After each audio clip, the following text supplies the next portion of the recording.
नमस्कार दोस्तों। आज इस क्लास में हम सामाजिक विज्ञान के मॉडल पेपर के कुछ महत्वपूर्ण प्रश्नों के बारे में बात करेंगे जो बोर्ड द्वारा आयोजित इस परीक्षा के लिए बहुत ही महत्वपूर्ण रहने वाले हैं। तो बात करते हैं कुछ महत्वपूर्ण प्रश्नों के बारे में।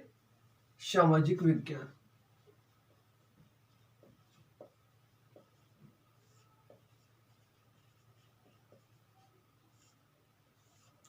तो पहला प्रश्न है,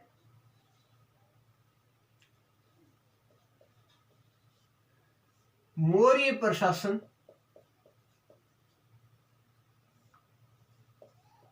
के अंतर्गत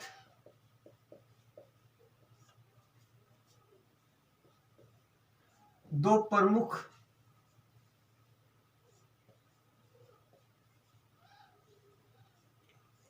न्यायालय कौन से? बहुत ही अच्छा प्रश्न है, आने वाला प्रश्न है। मौर्य प्रशासन के अंतर्गत दो प्रमुख न्यायालय कौन कौन से हैं? तो इसका जो आंसर होगा वो होगा, इन बातों को आप नोट करें। पहला न्यायालय है द्रमस्ती न्यायालय,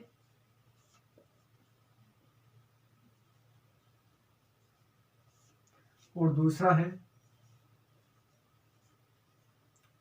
कटक शोधन न्यायालय।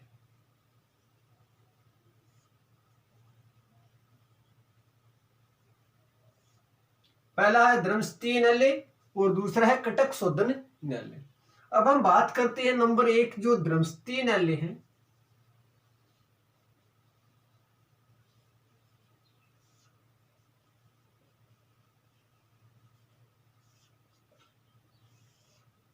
ये एक प्रकार से दीवानी न्यायालय है।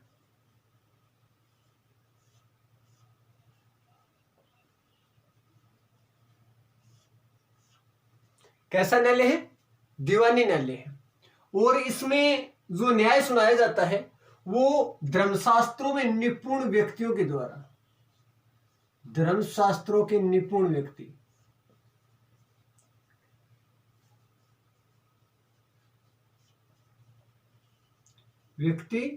व 3 अमात्य मंत्री होते हैं, इनके द्वारा मिलकर न्याय सुनाया जाता है। देखिए, द्रमस्ती न्यायालय दीवानी न्यायालय होता है, इसमें धर्मशास्त्रों में निपुण व्यक्तियों के द्वारा और 3 अमात्य मंत्री मिलकर क्या सुनाते हैं? न्याय सुनाते हैं। देखिए, जो लूट डकैती व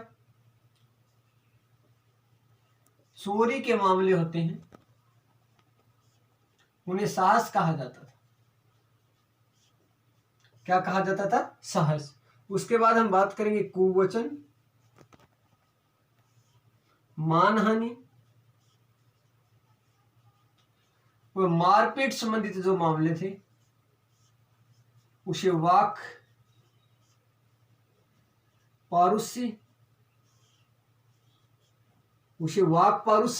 देखिए हमने क्या पढ़ा है, मौर्य प्रशासन के अंतर्गत दो प्रमुख न्यायालय कौन कौन से थे। पहला प्रश्न था हमारा, तो इसमें दो न्यायालय थे, एक तो द्रमस्ती न्यायालय, दूसरा पढ़ा कटक शोधन न्यायालय। द्रमस्ती न्यायालय के बारे में मैंने पढ़ा कि एक प्रकार से दीवानी न्यायालय था। दीवानी न्यायालय किसे कहा जाता है? तो द्रमस्ती न्यायालय को क्या कहा जाता है? दीवानी न्यायालय कहा जाता है। इसमें जो न्याय सुनाया जाता है वो धर्मशास्त्रों के निपुण व्यक्तियों के द्वारा और 3 अमात्य मंत्री मिलकर क्या करते हैं? न्याय सुनाते हैं। इसमें लूट डकैती चोरी के जो मामले होते हैं उन्हें क्या कहा गया? साहस कहा जाता था। और कुवचन, मानहानि और मारपीट के जो मामले थे उसे वाक पौरुष व दंड पौरुष के नाम से जाना जाता था। इनमें से कोई भी प्रश्न पुटअप होके आ सकता, बहुत ही इंपॉर्टेंट प्रश्न है परीक्षा की दृष्टि से, आप देख लेना। तो पेपर होगा अब माध्यमिक शिक्षा बोर्ड के द्वारा, उसमें एक ना एक प्रश्न पक्के से पक्का पूछा जाएगा, आप इन बातों को नोट करें। उसके बाद हम बात करेंगे कटक शोधन न्यायालय के बारे में।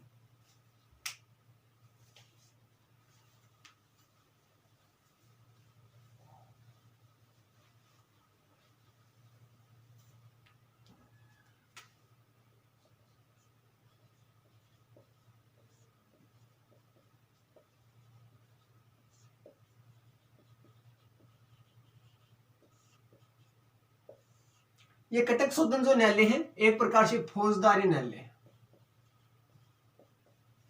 वो तो था दीवानी, ये कैसा न्यायालय है? फौजदारी न्यायालय। इसमें जो न्याय सुनाया जाता है वो 3 अहमाती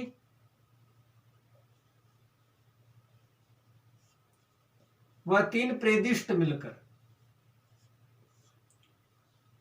मिलकर क्या करते हैं? न्याय सुनाते हैं। प्रेदिष्ट वो होती है जो समाहर्ता होता है, उसके सहायता करने वाले जो अधिकारी होते हैं उसे क्या कहा जाता है? प्रेदिष्ट कहा जाता है। 3 प्रेदिष्ट और 3 अमात्य मिलकर क्या सुनाते हैं? न्याय सुनाते हैं जनता को। एक प्रकार से जो कटक शोधन न्यायालय होते हैं इन्हें फौजदारी न्यायालय भी कहा जाता है। उसके बाद हम बात करेंगे जो नगरों का न्यायाधीश होता था, नगर न्यायाधीश को व्यावहारिक महामात्र कहा जाता था और जनपद न्यायाधीश को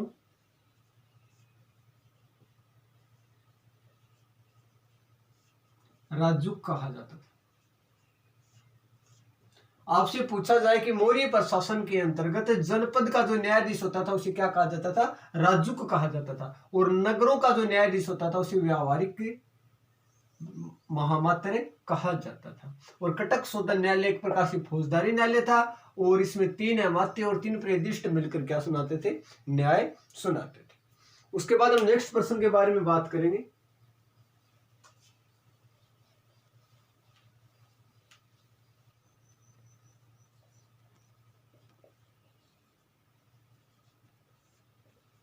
कौटिल्य के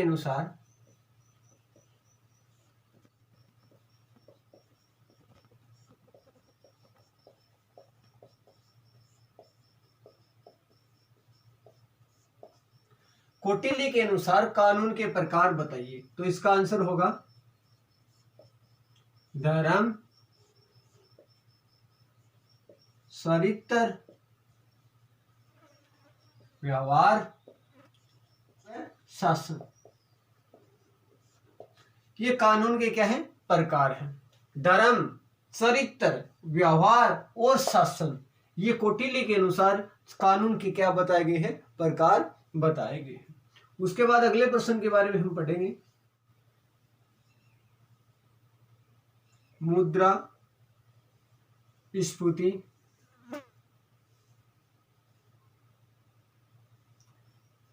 किसे कहते हैं तथा इसे मापने के सूचकांक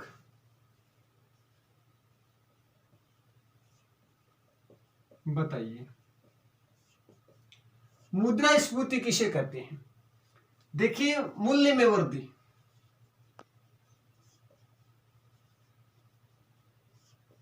मूल्य में वृद्धि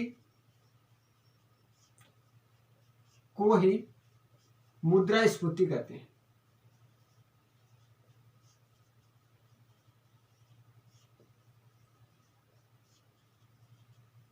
आपने देखा होगा कि आप बाजारों से सामान लेने के लिए जाते हैं। जैसे मान लीजिए आपने कोई भी वस्तु खरीदी, उस वस्तु का पिछले वर्ष की तुलना में अब के वर्ष में जो रेट है, जो मूल्य है, वो ज्यादा है। मान लीजिए आपने एक बुक खरीदी है, उस बुक का पिछले साल अगर देखा जाए तो 100 रुपए में थी।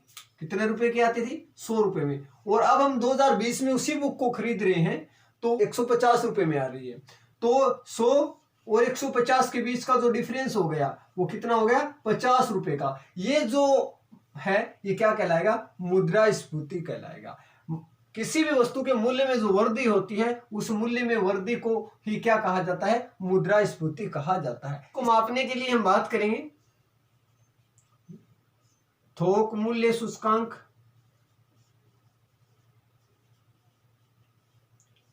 व उपभोक्ता मूल्य सूचकांक। ये 2 कारक हैं।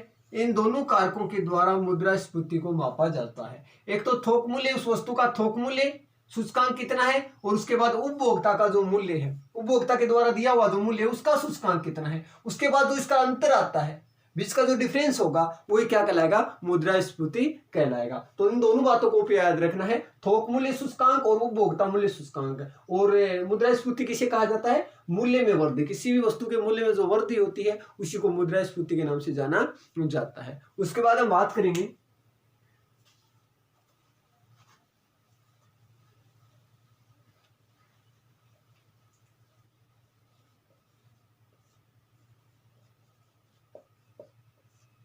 नीति आयोग के बारे में। बताइए नीति आयोग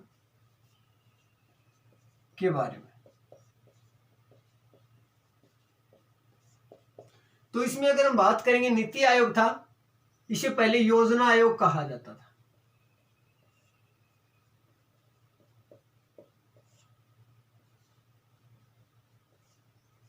क्या कहा जाता था, योजना आयोग कहा जाता था। अगर इनकी हम बात करेंगे, इनका जो कार्य अगर बात करेंगे, जो कानून बनते हैं, जो योजनाएं बनती हैं, योजनाओं का निर्माण होता है, उनमें सलाह देने का कार्य, उनके संबंध में क्या देने का कार्य, एक प्रकार से नीति निर्देशक तत्वों की तरह कार्य करते हैं कि जो कानून बनेंगे, जो योजनाएं बनेंगी, उनमें सलाह देने का कार्य इनके द्वारा किया जाता है। तो जो योजना आयोग था, इसको बदलकर, इस संस्था को बदलकर इसका नाम क्या कर दिया गया, नीति आयोग कर दिया गया, नीति आयोग। और नीति आयोग बना था 1 जनवरी 2015 को। इसका जो अध्यक्ष होता है वो होता है प्रधानमंत्री। देश का जो प्रधानमंत्री होता है वो नीति आयोग का क्या होता है, अध्यक्ष होता है। और इसका जो प्रथम उपाध्यक्ष बना था, आपको याद रखना, बहुत ही अच्छा प्रश्न है, प्रथम जो उपाध्यक्ष बना था वो था अरविंद पनगड़िया।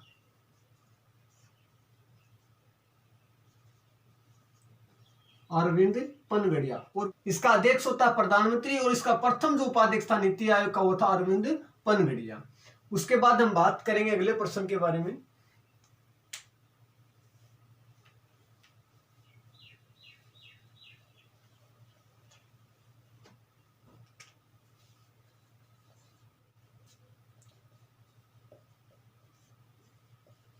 वित्त वर्ष की अवधि होती है।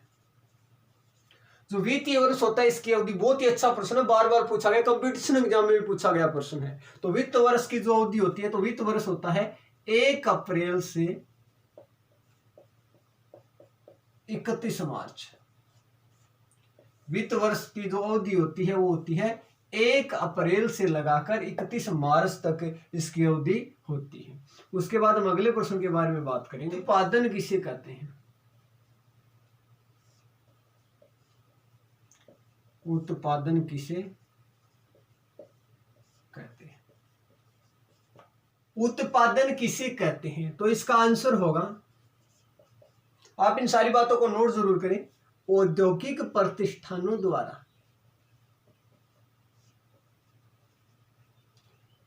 प्रतिष्ठानों द्वारा जो उद्योग धंधे स्थापित है उनके द्वारा वस्तुओं, सामानों,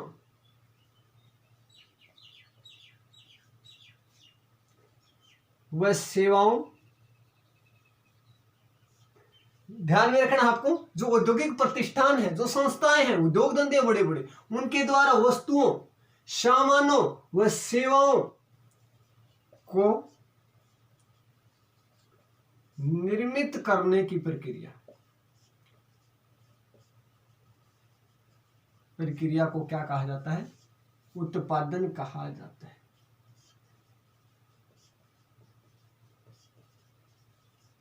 देखिए, निर्माण किया जाता है किसका, वस्तुओं का, जो सामान बनाया जाता है, उसके बाद सेवा प्रदान की जाती है, पहुंचाया जाता है उपभोक्ता के तक। तो ये सारा का सारा जो काम किया जाता है वो औद्योगिक प्रतिष्ठानों के द्वारा किया जाता है। और ये जो प्रक्रिया कहलाएगी, वस्तुओं का निर्माण, सामान का निर्माण, सेवा प्रदान करना, और ये जो काम किया जाता है औद्योगिक प्रतिष्ठानों के द्वारा, और ये जो प्रक्रिया कहलाती है क्या कहलाती है, उत्पादन कहलाती है। और इसका जो महत्वपूर्ण कारक है, ये जो कार्य संपन्न होता है किन के माध्यम से होता है, कि जो महत्वपूर्ण कारक है जिसमें होगा भूमि उद्योग धंधे प्रतिस्थापित करने के लिए, और जो कच्चा माल है उसको तैयार करने के लिए, उसके बाद पूंजी भी होनी चाहिए हमारे पास उद्योग धंधों को प्रतिस्थापित करने के लिए।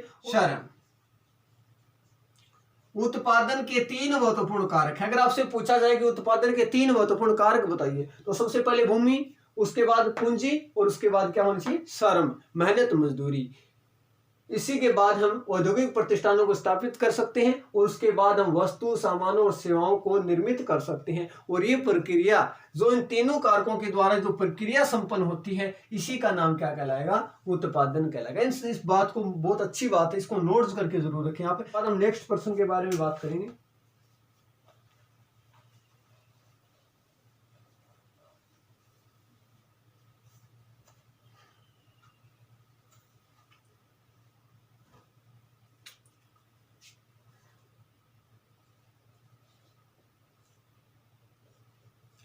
रबी व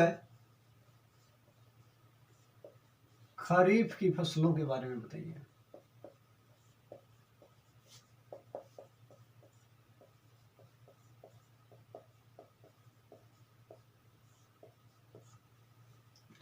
सबसे पहले हम बात करेंगे रबी की फसल। तो ये बोई जाती है अक्टूबर और नवंबर में।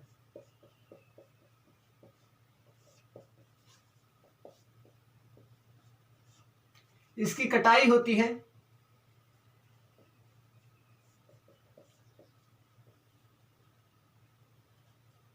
मार्च व अप्रैल में।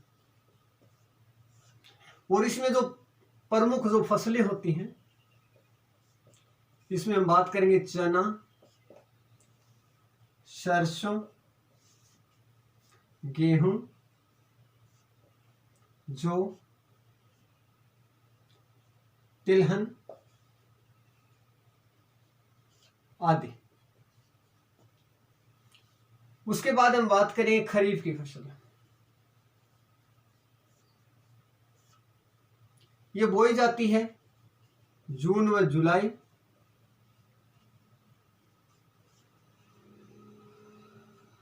और इसकी कटाई होती है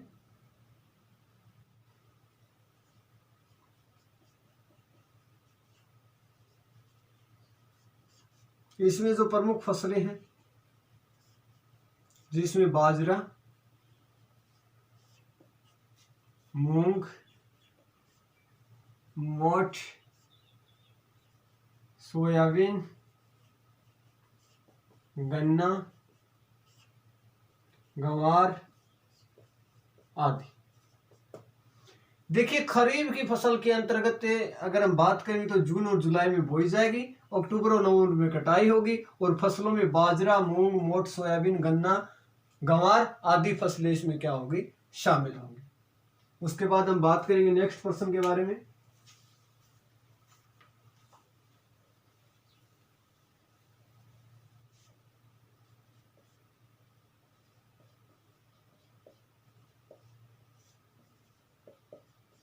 दामोदर घाटी परियोजना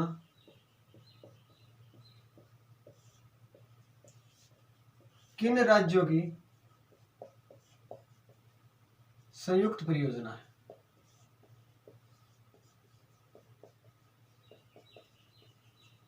तो इसका आंसर होगा दामोदर नदी पर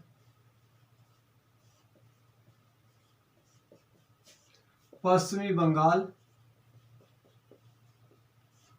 व झारखंड की संयुक्त परियोजना है।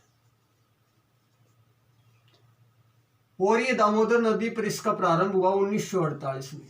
जो दामोदर नदी है, ये मर्दा अपर्दन, मार्ग परिवर्तन व बाढ़ हेतु पश्चिम बंगाल की कुख्यात नदी है। पूछा जा सकता है, बहुत अच्छा प्रश्न है, कि मर्दापर्दन मार्ग रास्ता बदलकर कभी किसी रास्ते से कभी किसी रास्ते से, और बाढ़ हेतु पश्चिम बंगाल के कुख्यात नदी के नाम से कौन सी नदी जानी जाती है? तो आपको जवाब देना है दामोदर नदी। और इस पर 1948 में एक योजना शुरू की गई जिसे दामोदर नदी घाटी परियोजना के नाम से जाना जाता है, और ये पश्चिमी बंगाल और झारखंड की क्या है? संयुक्त परियोजना। बहुत अच्छा प्रश्न है, बोर्ड की परीक्षा के लिए बहुत ही इंपॉर्टेंट प्रश्न, इसको आप नोट जरूर करें।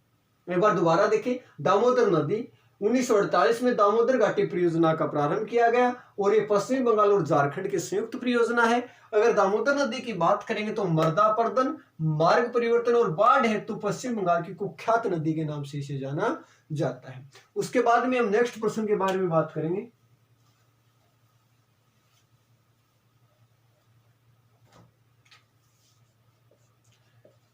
सोलह महाजनपदों का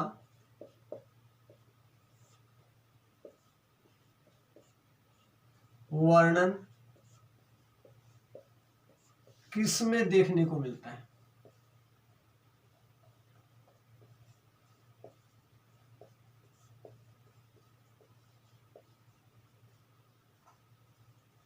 जो 16 महाजनपद हैं, तो ये बौद्ध ग्रंथ है,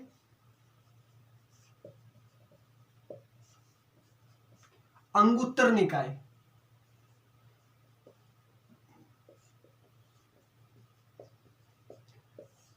बौद्ध ग्रंथ का एक अंगुत्तर निकाय है, उसमें हमें 16 जो महाजनपद हैं उनका वर्णन देखने को मिलता है। इस प्रश्न को भी आप नोट कीजिए, बहुत ही अच्छा प्रश्न है, बार बार पुटअप होकर आया हुआ प्रश्न है, और कंपटीशन एग्जाम के लिए भी बहुत अच्छा प्रश्न है कि 16 जो महाजनपद थे उनमें उनका जो वर्णन देखने को मिलता है हमें बौद्ध ग्रंथ के अंगुत्तर निकाय में देखने को मिलता है। तो कल की जो हमारी क्लास होगी उसमें जो महत्वपूर्ण जो आंदोलन है उन आंदोलनों के बारे में बात करेंगे, जिसमें किसान आंदोलन और कुछ क्रांतिकारी आंदोलन है उनके बारे में हम अगली क्लास में पढ़ेंगे, जो बोर्ड की परीक्षा के लिए बहुत ही अच्छे प्रश्न है और पुटअप होके आएंगे उन्हीं में से प्रश्न। तो आपसे निवेदन है इस क्लास को ज्यादा से ज्यादा लाइक करें और शेयर करें। मिलेंगे कल अगली क्लास में। धन्यवाद।